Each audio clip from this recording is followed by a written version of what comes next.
नमस्कार सबैजनालाई। आज म चना मसला बनाउन जाँदैछु। चना मसला बनाउनको लागि मैले यो चना काउली चना लिएको छु, जसलाई मैले 4 सिटी लगाएर उसिनिसकेको छु। अब यसमा राख्ने सामग्रीहरू क्रमशः देखाउँदैछु।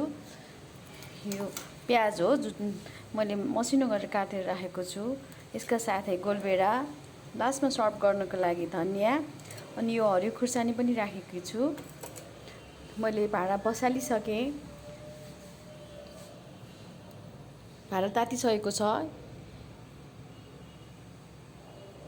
यसलाई मैले 1 चम्चा जति तेल राखेँ। तेल तातिँदैछ।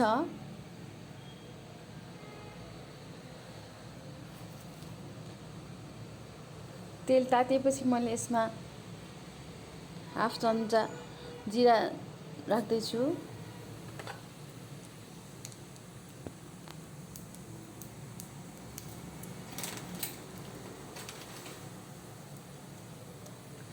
जिरा फुलिन थालेको छ। यसमा मैले एउटा तेजपत्ता पनि राखेँ।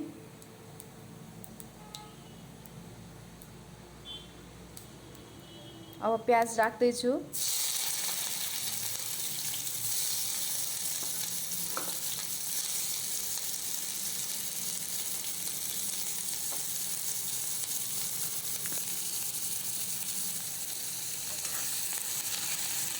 प्याजलाई केही बेर चलाउँछु।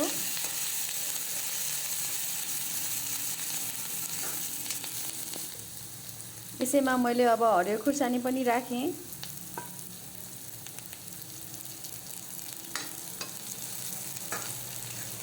हल्का चलाउँदैछु।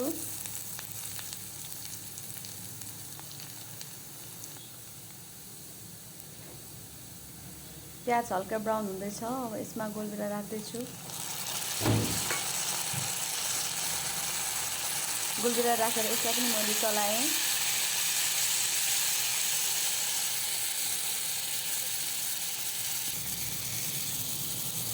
गोलभेडा यतिको गलिसकेको छ। अब म यसमा चना राख्न जाँदैछु।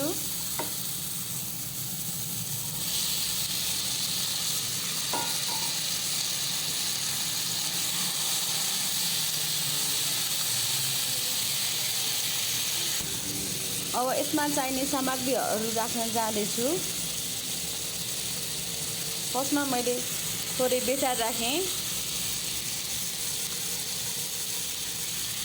स्वाद अनुसार नुन,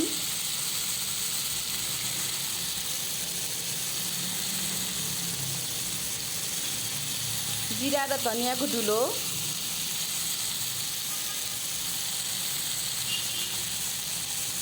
थोरै खुर्सानीको धुलो, थोरै मैले यसमा गरम मसला पनि राखेँ। चलाउँदैछु।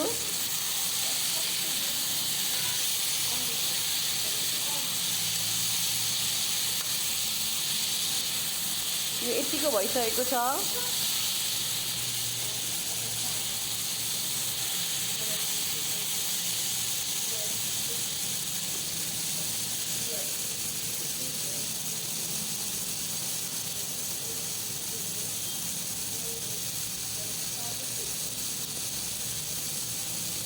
हजुरहरूले यसरी नै ड्राई पनि सर्भ गर्न सक्नुहुन्छ।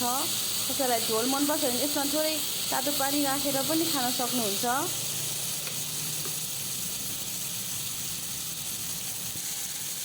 मलाई चाहिँ थोरै भिजेको खालको मनपर्छ चना, त्यही भएर मैले तातो पानी थोरै राख्दैछु।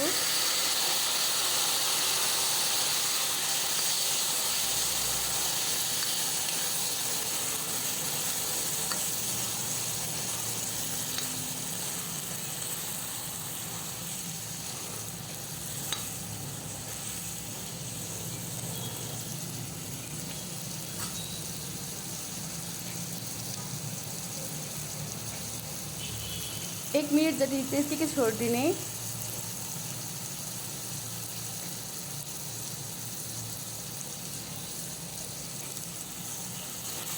अब यो पाकिसकेको छ। मैले ग्यास अफ गरेँ र माथिबाट धनिया राखिदिँदैछु।